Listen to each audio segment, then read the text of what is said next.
थे। भाई भतीजेवाद के नाम पर पूरी जाति को बदनाम कर रहे थे। लूट खसोट, अराजकता, गुंडागिर्दी, माफियागिरी, संसाधनों पर डकैती और विकास के पैसों पर डकैती डाल करके ये लोग पैसों को, जनता के विकास पे लगने वाले पैसे को बाहर भेजने का कार्य करते थे। आज वही पैसा जो 2012 से 17 के बीच में अनावश्यक रूप से सत्ताधारी दल के नेताओं की फिजूल खर्ची में खर्च होता था, आज वही पैसा पौराणिक और ऐतिहासिक महत्व के स्थलों के पुनरुद्धार और सुंदरीकरण के कार्यों के लिए खर्च हो रहा है। और बाबा कीनाराम जी के आशीर्वाद से वह कार्य आज रामगढ़ में भी प्रारंभ हो गया है।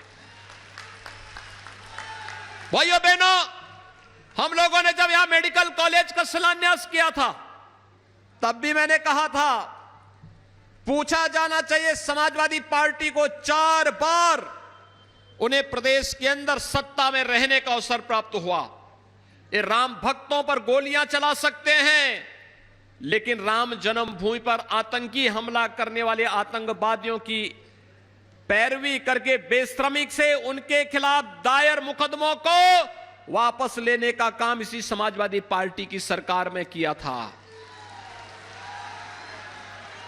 ये वही लोग हैं, जब नौकरी निकलती थी तो महाभारत के सभी रिश्ते निकल पड़ते थे वसूली के लिए। कोई चाचा, कोई भतीजा, कोई निकल पड़ता था, और उसके बाद हर प्रतिभाशाली यूपी का नौजवान वंचित रह जाता था। न्यायालय को उस पर रोक लगानी पड़ती थी, भर्ती नहीं हो पाती थी। 4.5 वर्ष के अंदर हमारी सरकार ने 4.5 लाख नौजवानों को सरकारी नौकरी प्रदेश के अंदर दी। कोई भी किसी नौकरी पर उंगली नहीं उठा सकता है। और भाइयों बहनों, यही नहीं, नौकरी तो दी, कानून व्यवस्था की बेहतर स्थिति को प्रदेश के अंदर बना करके जो माफिया पहले सत्ता का शागिर्द बन करके प्रदेश में अराजकता फैलाते थे, आज उन माफियाओं की जरूरत नहीं कि किसी गरीब की, किसी व्यापारी की, किसी किसान की संपत्ति पर कब्जा कर सके या किसी बहन बेटी की तरफ टेढ़ी नजरों से देख सके। अगर देखेगा तो प्रदेश सरकार का बुलडोजर भी खड़ा रहता उसकी छाती पर चढ़ने के लिए।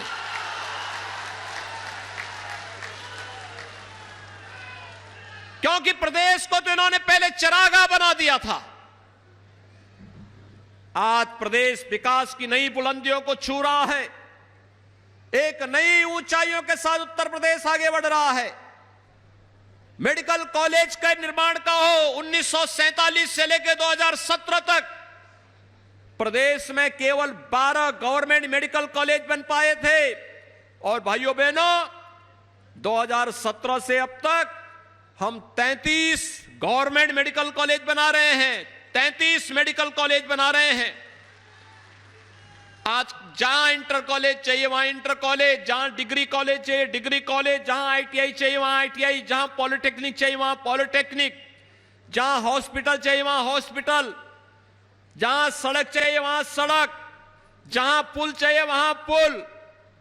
और जहां पर पर्यटन विकास की अन्य कार्यक्रमों को आगे बढ़ाना है, अभी शारदा प्रसाद जी मुझे दे रहे थे एक चित्र को कि साहब पर्यटन योजना के अंतर्गत इसका भी विकास हो गया है। ये काम बहुत पहले हो जाना चाहिए था। क्या कर रही थी भाई बहन की जोड़ी? क्या कर रहे थे 2 लड़कों की जोड़ी? और क्या कर रही थी बबुआ और बुआ की जोड़ी? इन्होंने विकास तो कभी किया ही नहीं, विकास की कोई सोच भी नहीं थी। इन्होंने केवल अपना विकास किया। इनके लिए अपना परिवार ही पूरा प्रदेश था। यानी वे केवल अपने परिवार का विकास करते थे, और जब प्रदेश की बात आती थी तो उनको हेद इससे देखते थे। पहले बिजली भी नहीं देते थे, सड़क भी नहीं बनाते थे, गुंडागिर्दी अलग से करते थे, क्रय केंद्र नहीं चलते थे, हर व्यक्ति तबाह था। और हमारे लिए प्रदेश की 25 करोड़ की जनता ही परिवार है। परिवार की इस परिभाषा को अगर अखिलेश यादव समझे होते तो संभवतः मुझ पे परिवार की चर्चा करने की या परिवार न होने की मेरे पर किसी प्रकार का कोई आक्षेप नहीं करते। उनको मालूम होना चाहिए कि मेरे लिए तो 25 करोड़ की प्रदेश की जनता ही परिवार है मेरा, और इसीलिए मैं जो भी करूंगा इस 25 करोड़ की आबादी को ध्यान में रख करके करूंगा। लेकिन तुम्हारी संकुचित सोच थी, इसलिए केवल अपने परिवार के बारे में सोच रहे थे, प्रदेश के बारे में नहीं। और इसीलिए प्रदेश में दंगे होते थे, पर्व और त्योहार नहीं मनाने दिए जाते थे, किसानों के जीवन पर के साथ खिलवाड़ होता था, नौजवानों के भविष्य के साथ खिलवाड़ होता था, बहन बेटियों की इज्जत के साथ खिलवाड़ इनके मंत्रीगण करते थे। प्रदेश में अराजकता चरम पर थी, कानून व्यवस्था तार तार पर थी, कोई उत्तर प्रदेश में आना नहीं चाहता था। लेकिन भाइयों बहनों, 4.25 वर्ष भारतीय जनता पार्टी की सरकार को प्रदेश में हो गए हैं, प्रदेश में एक भी दंगा नहीं हुआ, पर्व और त्योहार शांतिपूर्ण तरीके से मनाए जा रहे हैं। और अब तो पर्व और त्योहार के पहले भी जब दुनिया कोरोना से तपती है, उत्तर प्रदेश में दीपावली हो या विजयादशमी, कोरोना छठ के पहले पूरी तरह शांत हो जाता है और पर्व और त्योहार शांतिपूर्ण तरीके से भी मना दिए जाते हैं। केवल दंगाई शांत नहीं हुए हैं, अब कोरोना भी यहां की आस्था को देख करके चुपचाप शांत हो जाता है और जनता उत्साह के साथ अपना पर्व और त्योहार मनाती है। यही तो उपलब्धि है। और इसीलिए मैं आपको एहसास कराने के लिए आया हूं, जो विकास कार्य जिनके लिए प्रयास डॉक्टर महेंद्र नाथ पांडे जी करते हैं, जिनके लिए प्रयास श्री शारदा प्रसाद जी करते हैं, जिन विकास की योजनाओं के लिए श्री सुशील सिंह जी और श्रीमती साधना सिंह जी प्रयास करती हैं अपनी अपनी विधानसभा सीटों के लिए, सकल डीहा में भी अगर भारतीय जनता पार्टी का विधायक होता भाइयों बहनों, तो यहां पर भी विकास उतनी तेजी के साथ बढ़ता हुआ दिखाई देता जैसे अन्य विधानसभा क्षेत्र में है। और इसीलिए आपका आह्वान करने के लिए आया हो सकता कोई भी कारण रहा हो, लेकिन अब चूकना नहीं है। उत्तर प्रदेश को देश की सबसे बड़ी अर्थव्यवस्था बननी है। उत्तर प्रदेश के विकास की योजनाओं का लाभ गांव, गरीब, किसान, नौजवान, महिलाएं, समाज के प्रत्येक तबके तक पहुंचना ही चाहिए। सपा के समय में गरीबों को राशन नहीं मिलता था, आज तो फ्री में राशन मिल रहा। आपके यहां राशन मिल रहा है लोगों को? और अब तो दिसंबर से लेकर के होली तक फिर से 2-2 बार राशन मिलना है। राशन के साथ दाल भी मिलेगी, खाद्य तेल भी मिलेगा, अंत्योदय कार्ड धारकों को चीनी भी मिलेगी और नमक भी सबको प्राप्त होगा।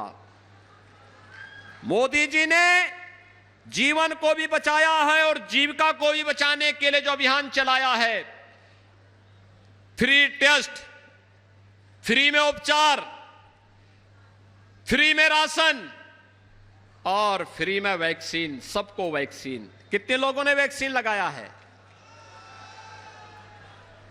बहुत अच्छा।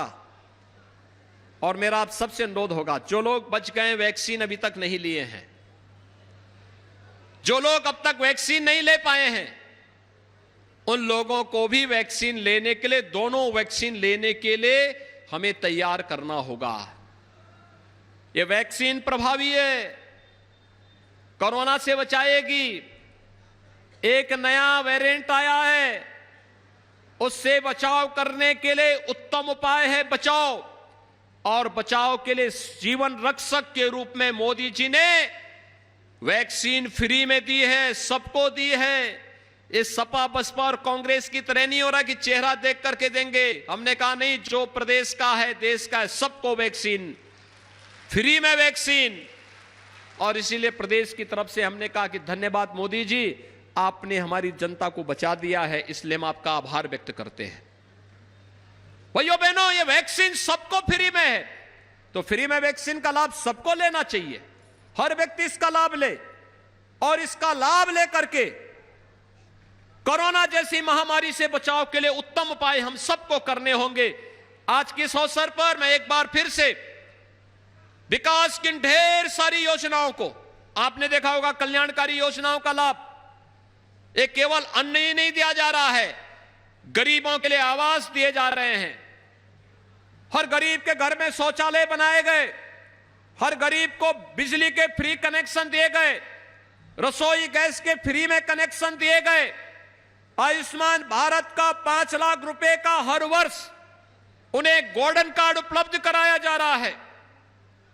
और विकास की योजना को जोड़ते हुए हर एक व्यक्ति के विकास के क्षेत्र में विकास के माध्यम से उसके जीवन में खुशहाली लाने का कार्य किया जा रहा है। और उस विकास के साथ, लोक कल्याणकारी योजनाओं के साथ आप सबको जोड़ने के लिए और आपकी आस्था का सम्मान करने के लिए आज हम सब यहां पर उपस्थित हुए हैं। आज के इस अवसर पर एक बार फिर से बाबा कीनाराम जी की इस पावन भूमि को कोटि कोटि नमन करते हुए आप सबको विकास की योजनाओं के लिए हृदय से बधाई देता हूं। अपने मंच पर उपस्थित माननीय सांसद और केंद्रीय मंत्री समेत अपने तीनों विधायकों को उनका अभिनंदन करता हूं कि विकास के लिए वे निरंतर चंदौली के लिए प्रयास करते हैं। सकल डीहा की जनता भी विकास की इस प्रक्रिया के साथ जुड़ेगी, इस विश्वास के साथ। आप सबके प्रति मेरी शुभकामनाएं। धन्यवाद। जय हिंद, जय जय श्री राम।